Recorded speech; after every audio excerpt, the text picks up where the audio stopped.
What is going on, everybody, and welcome back to Master Crafted. It is Lane and Phil, as always, and today we have a special guest. We got Mike from the 40k Dirtbags. Thanks for joining us, buddy. How you doing today?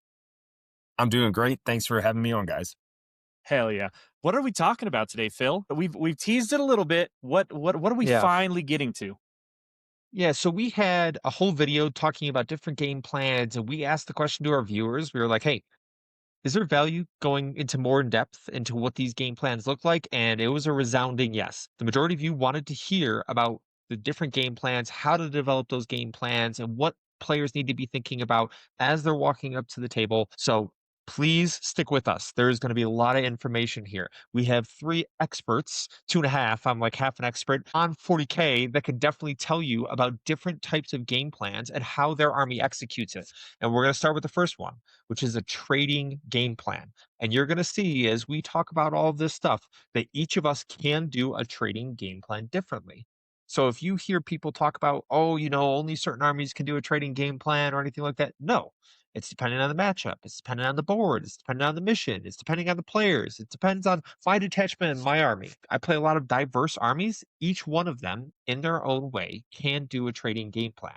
But you have to decide as you're walking up to the table, hopefully as you're reviewing your opponent's lists and stratagems, which if you didn't already, ListForge has a versus features now, which is awesome. You can actually put in your opponent's army and detachment, and you can read over their detachment and army rule before you even get to the table. Strongly recommend if you just want a base idea of those things, it's a great way to do it. Another way is just ask your buddies, anyone who plays the army, just to give you a little bit of an opinion on it before you walk up to the table. All of that to say, we are going to talk about a trading game plan. We're going to talk about how we execute on it, and we're going to talk about the decisions you need to make as a player. Yes, 100%. I think one of the things you said in the first part right there is what the most crucial when we're talking about the game plans. It is based on your opponents. It is based on your mission that you're playing. So like that is going to determine which of these you're really going to use at the table. But in general, when we're building lists, we're like, all right, this is kind of like our default mindset against most things, right? If I'm setting my expectation to play a trading game plan and I'm building my list around that, that's what I'm going to use most of the time, but it's still going to be matchup dependent and mission dependent. Absolutely. Yeah, Absolutely. I agree with you, Lane, where it's in your list construction. And we talked about this in the pre-show where there are certain things that you should be able to do turn one. So typically when I build lists, it'll be based off of a concept that I like in the detachment rule. And then I'll start breaking that down and be like, okay, like I'm on Hammer of Averni right now. So it's really focused on Blade Guard, Terminator, Stern Guard, Van Vets. And then throughout my like build process and then practice process, I'm finding those units that play the game in a way that I like to use those assets. And then, differentiating like who does what, and a big shift for me going from CSM where I played, tons of trash units where it was an easier like visual trade game and also like easy points trading wise, like sending 3x3 bikes out to hit my early expansion and then force them to have to respond because I can loan out those bikes. Going to Space Marines, it's been a different, trading experience for me that I've had to adjust and then learn. Yes, you are exactly right. That is a big shift, right? Going from something where you have very efficient units like the bikes who are so multi-purpose. They do just enough damage to really actually kill some things while also, like you're saying, be a lone up, hard to deal with defensive piece that you don't always get in every faction, right? With regular Space Marines, you don't have that. You have like your combi lieutenant, which is the annoying little trash beast to kill, but he doesn't really kill anything, right? So it definitely takes some of those adjustments, but you need those. Those are the core parts of list building that we've talked about before and stuff. But you need to go through that process, especially in a trading game plan. If you plan to trade, you need those pieces like the combi lieutenant, like some scouts, things that are going to get the ball rolling, because that's how you actually eventually start trading up with those bigger blocks. And you need to do the trading on your terms so that they can hit the units you need them to. Yeah. Nope, absolutely fair. And I think there's a lot of value in all of that. So, obviously, all our viewers love visuals because at the end of the day, we are all kids playing with our toys. So we have a nice visual here. We have our board layout. This is layout one, an extremely popular layout, and we see it all the time, which is fine, right? Because we have to be prepared to play on something like this. But like right off the bat, if we talk, I'll use mine as an example, and we'll each go through kind of our thoughts on a board like this. But if I were to develop a trading game plan on a mission like this, let's say it's taken hold, if we just talk bare minimum, and I take my GSC, for example. If I put an asset here on the board, if I put an asset here on my natural objective, that is a very difficult thing to hold. It is relatively exposed on this layout. It is not necessarily the easiest thing to put, but if I put a Reductus Saboteur with Lone Op Stealth and a 9-inch bomb when you get within 9 inches, that now becomes very, very difficult to shift. You have to get within you have to get within 12 and not within 9. I'm going to take this corner piece, right? I'm going to make sure this is the hardest angle possible. I'm going to make sure it's touched up on there. And I'm going to say, okay, you either try to out-OC me, which is fine. You can do that, but you're going to take mortals for it, or you're going to try to get within 12 and outside of 9 and shoot me, which is okay. I have stealth. I am not necessarily the toughest. I'm still a GSC character. So like right off the bat, I'm in a position where I'm forcing a trade. If I know my opponent has a denial game plan, the reductive saboteurs are great into that. The other thing that I'm thinking about doing is running a set of units, or one unit from on the objective to off the objective in terrain. GSC has an ability on the majority of my battle line units and the majority of my infantry where if they have a banner and you don't kill the full unit, they will recur. So if I run a unit and I have 1 or 2 guys on the objective and the rest are behind the wall, and I say, okay, if you don't kill enough in your one shooting activation, now they're behind the wall. Now you can't kill them. If I'm playing GW layouts, they're an inch off the wall. So now it's going to be even harder to charge them. And then on my turn, I recur back onto the objective. Lane does it with med packs for guard, right? Like there's a lot of different ways to do it, but that is a trading game plan. It's not an aggressive trading game plan because all I'm looking to do is force my opponent into a no-win situation. I either want them to overcommit to come to make sure that I can't recur on that objective, whether it be auto-seeing me on it or actually not shooting it at all and looking to charge me. All of those things are decisions that I'm making right at the beginning of the game. Say, okay, on a layout like this especially, I have one of the best, if not the best staging ruin on GW layouts for 2 objectives. We have this great L that allows us to get on the center and get on our. Yeah, it is very strong. I like what you touched on, right? It's not an aggressive trading game plan, right? Any army that is more, you could qualify any hoardier type or multiple high OC MSU, more denial style armies as such, but you really still can play them as tradey, especially when you have those tools that are making people trade down.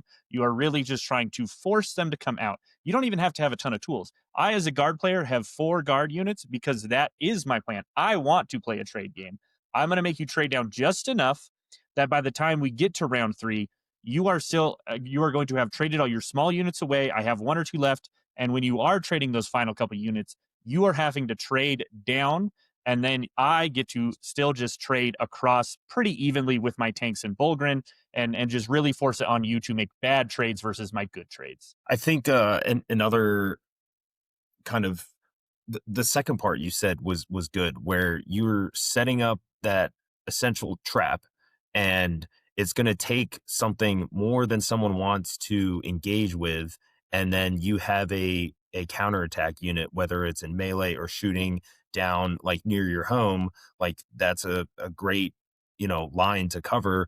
If someone pops something out to deal with that, they have to make the decision, is this gun that I put out in the open, one, can it take out that unit, like one shot it, and 2, can it absorb whatever shot is coming back in? And it's always going to be more expensive. So it's like, how do I deal with this, right? And you're forcing your opponent to make decisions that they don't want to make. Something for me would be in the same spot. I'll throw, when I played CSM, I'd make sure that bikes are deployed to hit 12 inches from deployment zone. I will expose one purposely just for that. So if I go second, I can loan up 18 the bikes. If I go first, the bikes are going to go out there, and then my possessed are going to be in that corner L where the blue eye is. And if you want to send a melee unit out there, my possessed can heroic in. But at bare minimum, there's going to be some sort of some sort of counter punch to that setup. If you put something out there to shoot, then I've got my Forge Fiend Abaddon thing ready to go. And now playing CSM with Hammer of Averni, I'm going to send out some sort of veteran unit. I'm going to sticky it. And then I've got my counterattack, whether it's scouting Terminators in that same spot, or I've got my Lancer or Gladiator, sorry, not Gladiator, the Repulsor Executioner, something there to counterattack. Yeah, and like if we talk about a layout like this, you're right. And this is why like I grew up playing chess. The I see 40k very similar to the same way when I'm playing chess. So it's like, okay, I put a unit on this objective. This is my trading unit, whatever. This unit here that is staged and ready to go is ready to punish whatever comes out here if my opponent chooses to do so to try to shoot this thing off the objective. Right? If my opponent decides that's the case, I want this unit down here at the bottom to be the thing that comes out and punishes that unit in return. So if you take my piece, I'm looking to take yours. And I'm actually, this could be a win-win because, like, if we talk about units that actually could be in that pocket, it's not like the majority of players will have a shooting asset stacked behind another shooting asset that are equally capable of punishing those things. The majority of players are just going to have one thing here. So if our opponent pokes out their one shooting asset to punish this, and in return I pick up that shooting asset and I've traded whatever was on the middle, whether it's my custodies, whether it's with witch seekers, whether it's GSC with acolytes, whether it's you know space marines with just a scout squad, right? Like all of those things usually are like less value than whatever my opponent is that's poking out. And that is a baseline trading game plan, like right off the bat. And we've made that decision from turn one. It's like, okay, I get area denial, or I get secure no man's land, or I get um I don't know, like established locus, or tempting target, and our opponent tempts us on the middle because they want us to come out there. Great, like that's fine. But we've made that decision that we are looking to make sure that if we have to do that thing of go out in the middle, and that's part of our game plan, we have the necessary tools behind it to force a trading game plan.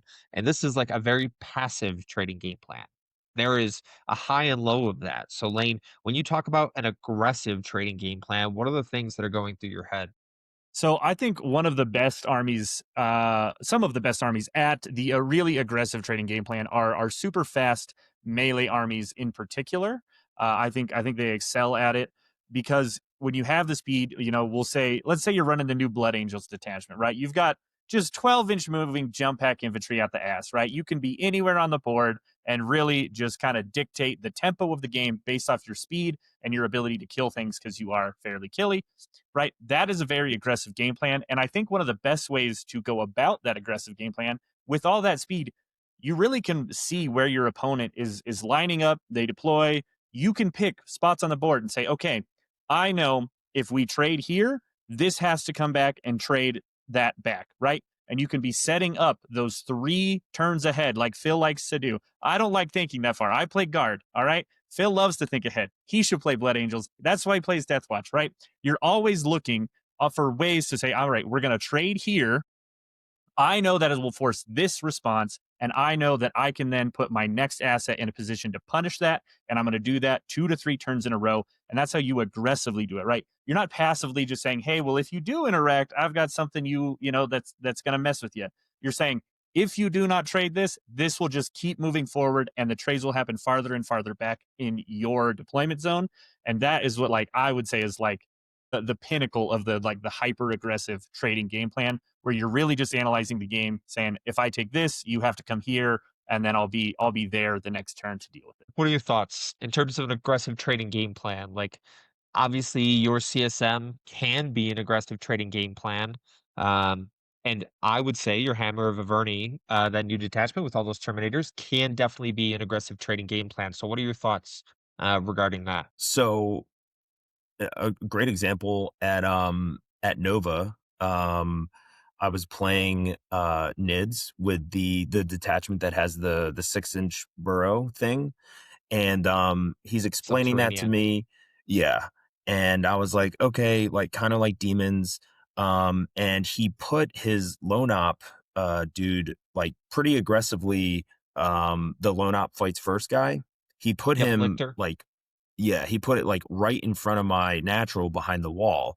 And I was thinking, I was like, okay, so if he's going to be, if I let him be hyper aggressive, then like Lane was saying, like, I think in terms of if I'm going against something that is super fast or can bring in 6-inch, deep strikes, 6-inch, whatever, where you die is important, like where the battle is going to take place. And so I decided I got turn one, I was like, I'm not going to let him do this. So I took my disco, I advanced and charged him up, killed the lictor, and then got, basically on his side of the midfield. And I put him out there purposely to just keep forcing him back. I had my Nurglings out and I advanced them up because they were behind his natural. And then I threw another squad of bikes out there. So throughout that whole game, he didn't get a 6-inch subterranean, whatever it was, anywhere even near the midfield objectives. So I typically don't play like that, but once he explained to me like how it worked and essentially what his overall strategy was going to be, I was able to, counter that with the army that I had, even though that's not typically how I play. And, like we said before, I like lists that are kind of generalists. Like I have a little bit of everything. And then if I'm going against knights, for an example, like I know they outgun me and I know they can stat check me. It's like, well, they can't stat check me everywhere. So what I'm looking for in deployment or where they go turn one is there a side of the board with only one knight? Well, that's probably the side that I'm going to attack first, take that out, and then I can get my softer units up the board versus the other side that has like two Gatling dudes, right? Like, Yeah, absolutely. And that's really important. I think you hit on a really important thing. We said at the beginning, and I'm going to repeat it because it's so important. The game plan depends on the opponent, it depends on their detachment, depends on their army. So we could talk about a training game plan at length, but if you select a training game plan into an army that is not made to do a training game plan or maybe does it better than you, you have made the wrong decision for that thing. So like um, for example, GSC I think is the premier trading army. I don't think there's an army that trades better than GSC because of one reason, Cult Ambush, because I can bring units back and you can't. So like my shitty little 5-mans, acolytes that actually punch up when they reroll all wounds because you're on an objective, and I have shitty little flamers, and I get +1 AP because I hit you with the mortar. It's like these units are fantastic and they trade super well. But a hyper aggressive trading game plan could be, I'm going to put units on all three of these objectives, and I'm going to say, I don't care if they die. I need you to come out. You're not going to be able to kill all three of these because I have like maybe a reductive saboteur on two of them. And I have a unit out there. And I say, okay, if you charge me, you're taking mortals, right? Like if you move within 9, you're taking mortals. If you stay outside of 9, I'll control all three objectives. I don't care if you shot off the 5-man that's on there. It doesn't matter to me. I'll still score my 15 on the bottom of 2, and now you're behind, right? And if I've gone second, is if I'm the person going second and I have a 15-point lead turn one, you are already in trouble. Like I have almost locked the game at that point, I believe, in my experience playing 40k, especially with GSC. If I get a 15-point turn one, you are going to have a very hard time winning the game.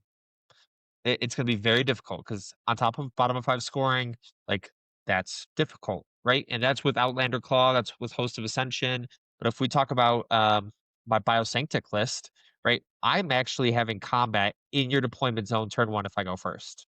I'm advancing and charging Pure Strains from from here, and I'm just saying, okay, I rolled to go first. I don't care what I touch. If there's knights back there, big knights, I don't care. Patriarch and 5 pure strains, Patriarch and 10 pure strains, I'm sending them. I'm touching everything that I could possibly touch. I don't care if it dies. I'm going to make sure your turn 1, you do nothing. Because as Mike said, and I think it's very valuable, is where are you fighting? If they're fighting inside their deployment zone, it means they're not fighting on objectives, which means they're going to lose out on first turn secondary scoring. They're going to lose out on turn 2 primary, all of those things. But that is an aggressive trading game plan. And there's very, very few armies that can actually do something like that. Yeah, for sure. That amount of your example being on all three, aggressive tempo, a very dangerous combo that GSC has the ability to run as a game plan. And you get to mix and match a little bit of these game plans. You can have more of a jail turn 1, turn 2, and we're not gonna dive too far into these combos and stuff, but keep this stuff in mind, right? You can set up your game plan to say, like, the meat and potatoes of my list is meant to trade effectively. The early part of my list is meant to do what his peer strains do. I'm just going to come jail your ass for 2 turns, and then we're going to fight about it after I have a comfortable lead where I don't have to stand on objectives because I'm already ahead, right? Like, you can do those things, but I don't want to digress. But it is there, right? And we're going to cover all of it in this series. So if we talk about, we've already done 2 now. We have an aggressive game plan, and we have, I would say, a normal tempo game plan.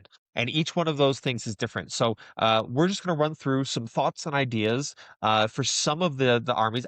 We can't do every detachment. If you want to talk about those things, you can hit us up on the Discord, or even better, hit up Mike and the 40k Dirtbags, their Discord as well. We'll have it linked down below. It is absolutely popping with fantastic players. And I strongly recommend, if you want to learn how to become a better player, you just need to talk. You need to communicate. You need to ask questions, and you need to be open for feedback. Because if, like, for all the coaching clients that we have, when we talk about like teaching people better 40k, the ones who are open to that feedback and criticism and will take that to heart and help them become better players, they grow leaps and bounds, right? So all of those things make a difference. But like right off the bat, we've already talked about GSC. I already talked about what the game plan is for there if we were to create a trading game plan. Next one up, I'll take for myself, is a Custodes trading game plan.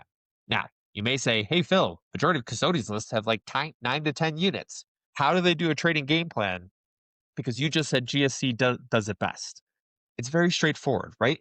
If I talk about Wardens, which is our premier unit, unfortunately, and I run a Warden on a list like this, and I stick 1 Warden here and the rest off the terrain behind the wall 1 inch, and I say, okay, in the shooting phase, you have a choice. You can shoot that unit of Wardens, and if you don't kill them in a single activation, which I don't think there's a unit in the game, besides maybe like Plasma Forge Fiends kind of scare me. And heavy blade launcher of drones definitely did before. Like, those were terrifying. That's why I stopped playing Custodes, because I was like, D6 plus whatever blast. I was like, nope, not doing it. Not running Custodes again. But if I said, okay, I have 1 Custodian on the objective, the rest are behind the wall. This is the inherent brick of the trading game plan. You have a choice, opponent. You can shoot them, fine. If you don't kill them all, I can pull them behind the wall, and if there's nothing else that can kill that unit, I have a reactive move after you shoot me for 1 CP and Lions. I can go back out onto that objective, and I will score my 15 for primary. Okay, fine. My opponent says, no, I'm going to charge you. Well, that's the worst case scenario for you, because I have fight on death. I will have CP for interrupt, right? Like, that's where I'm spending the majority of my CP, and I am still Custodian Wardens, and I will chop the majority of things up. And I'm looking to 2 for 1 for you. Like, every unit of Wardens, my trading game plan comes down to, I need to kill at least 2 units for every 1 unit of Wardens at a minimum. I don't even care if it's the Blade Champ left. He will just dice things up, and he is a great trading unit. But that's how Custodian Guard do, or Custodian Wardens do it. And I'm just waiting for that opportunity for you to run into me. You hit a wall. I hopefully live on 4 pinballs and 4 field pains, and then in return, I pick up the majority of units in your army. It has to be 1 turn, and it's pretty critical. I think so. The flip side of that, right? For example, if I have to deal with that, right? And you're putting your opponent in the position where, if they do nothing, they lose. If they overcommit, they're going to lose assets faster. So it's it's also, knowing your army. And we talked about this before, where it's like, okay, I have to deal with this now. What is the minimum units? Well, who can do it, first of all? And then two, like, what is going to be the cheapest trade, right? Now, it might not always be the cheapest trade. It might be the trade that is going to survive the counterattack. And then also it's the counter to the counter. So when an opponent does something like that, I'm thinking in my head is, okay, like, can I deal with this right now? Who can deal with it? Okay, I can deal with it. Do I want to deal with it? Right. You mentioned a really good point before where it's like, what is a normal game of 40k? In my head, if we're playing take and hold and we're playing layout one, typically it's going to be, I hold my 10, for majority of the turns. I deny you once, and then I score my secondaries, right? In my head, that's kind of like the simplest way to describe it. And then, okay, then you come across an opponent who, like, literally turns up the temperature of the game, turns up the tempo, and, GSC putting 3 units, three super cheap units that can deal with it. Or you kill something and then it's stickies on death, right? Or it has a fight on death, or it has something else. So the trade game defensively, I would say, is what am I going to send out there to deal with it? Um, and it doesn't have to be the cheapest unit. It could be the unit that is going to survive his counter, or I would say out OCs his next unit. So a constant question I'm going to ask is, well, what is the OC you have out there right now? What is the OC of the unit behind, that other wall, or what is coming out? And so, I'm thinking at least not maybe 3 turns ahead, but maybe 2 turns ahead of what is going to be the consequences of me, putting these units out there to go deal with your fucking wardens, or whatever the opponent puts out there. It could also be a guard player who has the dudes in the transport, right? Do I have the ability? Like, do I want to pop this transport right now? Or I could just send 3 bikes out there, auto see him, move block him a little bit. And that's something I'm willing to, throw away to score. Yeah. Yeah, I think that's always a great point, especially people with transports who are like, well, if you pop me, I'll just put my dudes here. You can just not pop it. You just go tag their transport so they can't go anywhere and disembark, right? Like, can't fall back, disembark. You're just stuck there. You can plan around that very simply. And stuff like you still need to make the good trades, right? Just because we're saying you need to make a trade game plan does not mean your entire focus is, okay, well, this unit needs to kill that unit so that that next unit comes out, right? Like, Mike brought up a very good point. Like, don't get so bogged down that you forget to play the damn game and score the points, right? Like, you you can't get so wrapped up in the trading that you are just like, oh, I killed him, lost me 5 points, but I did do it. Yeah. So very very good point for sure. Yeah. Phil, what else we got left when it comes to the trading game plan? Um, we'll wrap it up here with our final thoughts, but I just want to point a few things out for our newer players or competitive players, or maybe you're going to your first GT and you really, really want to win. And you want to go 3-3, or you want to go 4-2, 5-1. Maybe you want to win your first GT. All of those things are great goals to have, but it was like, you can't make these decisions with the trading game plan without having a good plan in your list building, with a good idea of what these units are going to do. And I would say if you need a trading game plan, you need to look at the missions, and those missions are so important because if we talk about a mission like Purge the Foe, which is like I hate it the most. Yes, I can't Really? stand Purge the Foe. It's an awful bottom of 5 scoring mission. It feels so beneficial to the player going second because they know the number, and they get the benefits of going second, and they get the bottom of 5 scoring, and it's just like, it's a menace. I hate that mission. But if you see Purge the Foe and you have a trading game plan, Well, there's some things that you need to be able to do because otherwise you're just going to lose that mission. Because if you have a training game plan that's an aggressive training game plan in a mission like Purge the Foe, that might not work, right? Because you will just, if you're going first, well, I'm aggressive and I gave up 6 units and all 6 units die and I didn't kill enough in return and I just focused on denial, but then I don't score primary and I don't get hold more. I just hold my one because my opponent just like walked on an objective and denied me hold more, right? Like Purge the Foe is one of the most, I would say, intricate missions because it is so difficult going first. And you had to have developed a game plan for going first and Purge the Foe. And if your game plan is a training game plan, it's going to be very hard. It's gonna be very, very hard, and the person's going second, if they're relatively competent, is just gonna pick you apart. Yep, I agree. And my answer to that is, you know what? We're just going to send it anyway. All right. I will be on all three objectives turn one. All right. We're going to start that trading early. All right. I need to burn through your units, depending on what you're playing, though. If you have to step into shooting lanes for you to deny me points, I can deny you points just as well. But that is where we talk again.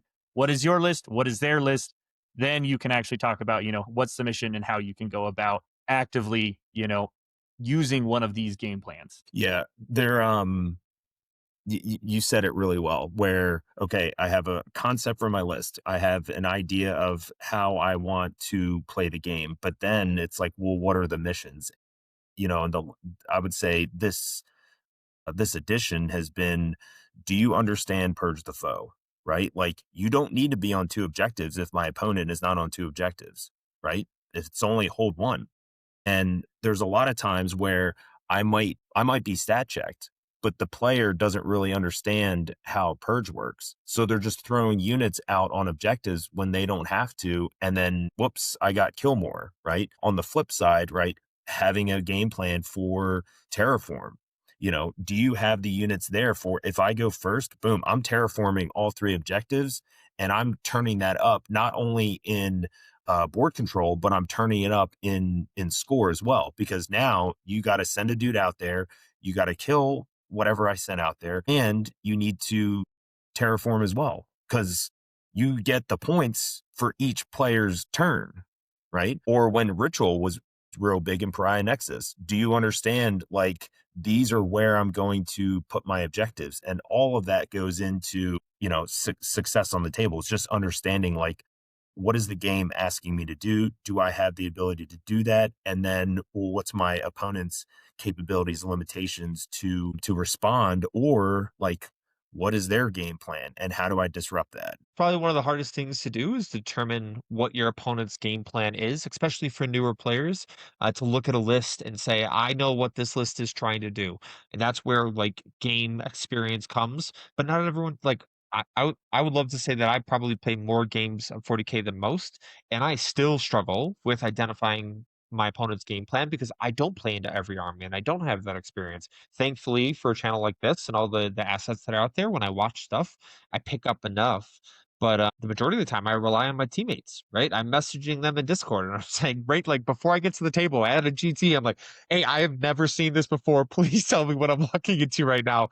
And thankfully, we have a great community that like responds to those things. But you're right. Like that's the next step is like, okay, I have my own game plan. Have I figured out my opponent's game plan of what they're trying to do? And I have a plan to stop it. 100%. I think the example you gave earlier, playing against Subterranean, right? You turn that into not only an aggressive trade play style, but you were just denying the area by doing so. You were always trying to fight as far up the board as possible. That is a great example of determining what you need to do when your opponent tells you, well, I deep strike 6 all over the place. You go, okay, well, not over here, right? That's a great Right. example, right? That's what you need to be doing as a player. Identify what your opponent is trying to do. That'll help determine what game plan you need to be enacting to help you win that game. Yeah, 100%. I mean, it was the same thing with when Death Guard was just way out of control. And interestingly, like people kind of figured it out to where, we're talking about trades. Yeah, you know what? I might have an elite army, but your Death Shroud aren't coming over here. And when they do, they're into cultists, they're into scouts, they're into complete trash, and you're trying to hold out for till turn 3 to deal with that. And you know I was glad that that happened to Derek at LVO, because that set him up for Worlds. And he, we walked away from that and he's like, people know how to deal with this. I have to go back to the drawing board and retool to do the things I want to do to hit my goals. Yeah. Hell yeah. Awesome. All right. Well, I think that's all we have for the Trading Game Plan episode of this series. Thank you again, Mike, for joining us. Go check out 40k Dirtbags if you haven't already. Go ahead and drop them a like or follow. If you haven't done it for us, what the fuck you doing? Do that shit already too. And then join the Discord. We'd love to see you on there. And last but not least, do not forget that victory isn't given, it is forged, and it's forged right here on Mastercrafted. We will see you all next time. Thanks, Hey, guys.